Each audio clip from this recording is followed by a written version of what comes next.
আজ সোমবার, সপ্তাহের প্রথম দিন। সকালে ঘুম থেকে উঠতে খুব দেরি হয়ে গেল। ও, আমার নামটাই তো বলা হয়নি। আমি ভাস্কর। পেশায় আমি একজন সরকারি স্কুল টিচার।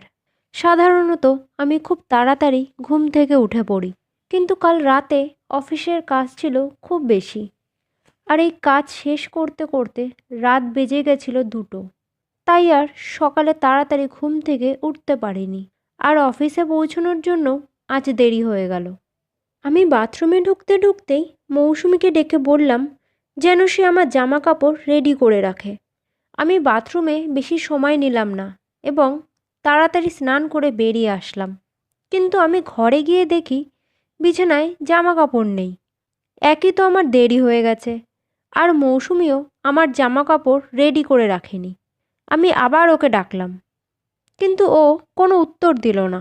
মনে হয় ও রান্নাঘরে আছে, তাই হয়তো আমার ডাক শুনতে পায়নি, কিংবা কুকারের শব্দে আমার আওয়াজটাই চাপা পড়ে গেছে। এবার আমি আরও জোরে ডাকলাম, কিন্তু এবারও ও শুনল না। আমি রান্নাঘরে গিয়ে দেখি ও যেন এক মনে কী একটা রান্না করছে। আমাকে আসতে দেখে বলল, তুমি টেবিলে গিয়ে বসো, আমি এক্ষুনি তোমার খাবার নিয়ে আসছি। আমি বুঝতে পারলাম ও আমার আওয়াজ শুনতে পায়নি। বললাম, আগে আমার অফিসের জামা কাপড় বার করে দাও। শুনেও বলল, এখনই দিচ্ছি। এবারও ঘরে ঢুকে সোজা আলমারির দিকে চলে গেল, আর জামা কাপড় খাটে রেখে দিয়ে ঘর থেকে বেরিয়ে গেল। হঠাৎ সে আবার ফিরে এসে আমাকে একটা অদ্ভুত প্রশ্ন করল, যদি আমি তোমাকে বলি, তুমি কি কোনোদিনও আমার সাথে বাইরে ডিনার বা সিনেমা দেখতে যাবে? মৌসুমীর প্রশ্নের ধরন একটু আলাদা ছিল, তাই আমি বুঝতে পারছিলাম না ও কী বলতে চাইছে। আমি হেসে বললাম, তোমার কি আবার কলেজ লাইফের কথা মনে পড়ে গেল নাকি? মনে হচ্ছে খুব রোমান্টিক মুডে আছো। মৌসুমী আমার দিকে আর চোখে তাকিয়ে একটু হেসে বলল, আমি তোমাকে ভালোবাসি, তবে আরও এক নারী আছে যে তোমাকে অনেক ভালোবাসে। আমি অবাক হয়ে গেলাম। মনে হাজারো প্রশ্ন চলে আসলো। সে কোন নারীর কথা বলছে? মৌসুমী ছাড়া তো আমার জীবনে অন্য কোনো নারী আসেনি। অবশেষে মৌসুমী আমাকে একটি ছবির দিকে ইশারা করল। ছবিটি ছিল আমার মায়ের। মা যেহেতু দাদার কাছে থাকেন, তাও অনেক দূরে, তাই অনেক দিন মায়ের সাথে দেখা হয়নি। ব্যস্ততার জন্য ফোনে কথাও তেমন হয়ে ওঠেনি। আমি মাকে বলেছিলাম আমার সাথে থাকতে, কিন্তু মা দাদার বাড়িতে থাকতে চাইল।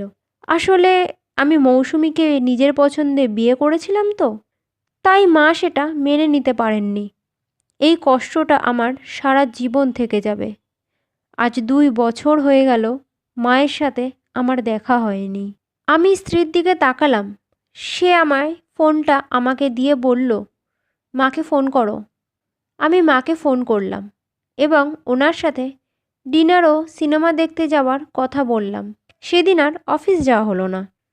মা প্রথমে অবাক হয়ে গেলেন, তারপর কিছু সময়ের জন্য চুপ থাকার পর বললেন, তুমি কি ঠিক আছো? মায়ের প্রশ্ন শুনে আমি বললাম, হ্যাঁ, আমি ঠিক আছি। আমি শুধু তোমার সাথে কিছু সময় কাটাতে চাই মা। মা কিছুক্ষণ ভাবার পর রাজি হয়ে গেলেন। সন্ধেবেলা যখন আমি দাদার বাড়িতে পৌঁছলাম, মা আমার জন্য অপেক্ষা করছিলেন। তারপর আমার গাড়িতে উঠে বেরিয়ে পড়লাম। মাকে নিয়ে গেলাম তারই পছন্দের রেস্টুরেন্টে। রেস্টুরেন্টটা বেশ পুরনো, তবে এখনও বেশ ভালো আর সুন্দরভাবে সাজানো গোছানো ছিল। ছোটবেলায় বাবা মা আমাকে আর দাদাকে নিয়ে এই রেস্টুরেন্টেই আসতেন। ভেতরে গিয়ে আমরা একটি টেবিলে বসে খাবার অর্ডার করতে শুরু করি। আমি মেনু হাতে নিয়ে পড়ছিলাম, কিন্তু হঠাৎ আমার নজর পড়ল মা আমাকে খুব মন দিয়ে দেখছিলেন, তবে তার মুখের হাসি যেন মিলিয়ে গিয়েছিল। আমি মাকে জিজ্ঞাসা করলাম, বলো মা, তুমি কি খাবে? মা কিছুই বলল না। তারপর আমি নিজেই মায়ের জন্য একটা ভালো ডিশ অর্ডার করলাম। অর্ডারটা যখন এলো, মা দেখে তো অবাক হয়ে গেল যে আজও মায়ের পছন্দ আমার মনে আছে। খাবার খেতে খেতে মারও যেন আমাদের ছোটবেলার কথা মনে পড়ে যাচ্ছিল। মা আমাকে ছোটবেলার অনেক গল্প শোনালেন। ঘটনাগুলো শুনতে শুনতে আমার মনে হচ্ছিল যেন আমি আবার ছোট হয়ে গেছি, আর ওই সময়গুলো আবার ফিরে পেয়েছি। আজ অনেক দিন পর মায়ের সাথে সময় কাটিয়ে খুব ভালো লাগলো। মনে হচ্ছিল সময় যেন এখানেই থেমে যাক। আর এই সব কিছুই সম্ভব হয়েছে মৌসুমীর জন্য। রেস্টুরেন্ট থেকে বেরিয়ে বেশ রাত হয়ে গেছিল, তাই মা আর সিনেমায় যেতে চাইলো না। আমি যখন গাড়ি চালিয়ে মাকে নিয়ে যাচ্ছিলাম, তখন যেন আমার মনে হচ্ছিল মা আমাকে কিছু জানাতে চাইছেন। আমি মাকে একবার জিজ্ঞাসাও করলাম, কিন্তু মা কোনো উত্তর দিল না। দাদার বাড়ির সামনে এসে মা যখন গাড়ি থেকে নামলো, হঠাৎ আমাকে জিজ্ঞাসা করলো, মৌসুমী কেমন আছে? আমি বললাম, ভালোই আছে। মাকে পৌঁছে দিয়ে বাড়ি ফিরতে ফিরতে বেশ রাত হয়ে গেছিল। বাড়ি এসে মৌসুমীকে সব বললাম, আর এটাও বললাম যে মা ওর কথা জিজ্ঞাসা করেছিল। শুনে তো ও খুব খুশি হয়ে গেল। ওর চোখে মুখে যেন এক আলাদাই আনন্দ ফুটে উঠেছিল। সত্যি কথা বলতে আমিও মায়ের সাথে কাটানো সময়টা ভুলতে পারছিলাম না। এভাবেই দিন কেটে যাচ্ছিল। আমি নিজের স্কুল নিয়ে ব্যস্ত থাকি, আর মৌসুমী ঘরের কাজ নিয়ে।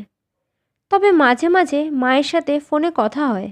মা নিজেও এখন আমাকে ফোন করেন। একদিন অনেক বলার পর মা আমাদের বাড়ি আসতে রাজি হলো। মা আসবে শুনে মৌসুমী তো কি করবে বুঝে উঠতে পারছিল না। আমার কাছ থেকে মায়ের পছন্দ অপছন্দ সব কিছু জেনে নিয়ে পুরো বাড়িটাই মৌসুমী মায়ের পছন্দ মতন সাজিয়ে দিল। মার না জুঁই ফুল খুব পছন্দ, তাই বাড়িতে কিছু জুঁই ফুলের গাছও আনা হলো। অবশেষে কাল সেই দিন যেদিন মা আমাদের বাড়ি আসবে। বিকেলে স্কুল থেকে বাড়ি ফিরে একবার মাকে ফোন করলাম কাল কখন আনতে যাব সেটা জানার জন্য, কিন্তু মা ফোন তুলল না। কিছুক্ষণ পর আবার চেষ্টা করলাম, না, এবারও ফোন বেজে গেল। এবার আমার একটু চিন্তা হলো। মৌসুমী বলল, একবার দাদাকে ফোন করে দেখো না। করলাম দাদাকে ফোন। বৌদি ধরে বলল, মা আজ দুপুরে হঠাৎ খুব অসুস্থ হয়ে গেছেন, তাই হসপিটালে ভর্তি করা হয়েছে। আমি আর মৌসুমী শুনেই বেরিয়ে পড়লাম। গিয়ে দেখি মা আইসিইউতে আছেন। ডাক্তার বললেন ওনার অবস্থা ভালো না, গুরুতর হার্ট অ্যাটাক হয়েছে ওনার। অনেক বলার পর মায়ের সাথে দেখা করার সুযোগ পেলাম। আমি আর মৌসুমী মায়ের পাশে এসে বসলাম। মা আমার আর মৌসুমীর দিকে তাকিয়ে কিছু একটা বলতে চাইছিল, কিন্তু বলতে পারল না। মনে হচ্ছিল যেন উনি আমাদের জন্যই অপেক্ষা করছিলেন। তবে অনেক কষ্টে নিজের হাতের দুটো বালা খুলে মৌসুমীকে দিলেন। মৌসুমী তো খুবই খুশি হলো। কিছুক্ষণ পরেই মায়ের অবস্থা আরও খারাপ হতে লাগলো। আমি ডাক্তার ডাকার আগেই সব শেষ। মা আমাদের ছেড়ে চলে গেলেন। আজ 1 বছর হয়ে গেল মা আমাদের মাঝে নেই, কিন্তু মায়ের স্মৃতি, মায়ের ভালোবাসা চিরকাল আমাদের মাঝে বেঁচে থাকবে। মৌসুমীরও আর মায়ের সাথে থাকা হলো না ঠিকই, তবে শেষ সময়ে মা নিজের আশীর্বাদ হিসেবে নিজের হাতের বালাজোড়া মৌসুমীকে দিয়ে গেছেন, যেটা ও এখন সব সময় নিজের হাতে পড়ে থাকে। বন্ধুরা, গল্পটা কেমন লাগলো কমেন্টসে অবশ্যই জানিও। যদি ভালো লেগে থাকে তাহলে ভিডিওটাকে একটা লাইক আর চ্যানেলটাকে সাবস্ক্রাইব করে দিও। আর হ্যাঁ, আমার ভিডিও দেখার জন্য তোমাদের সবাইকে ধন্যবাদ।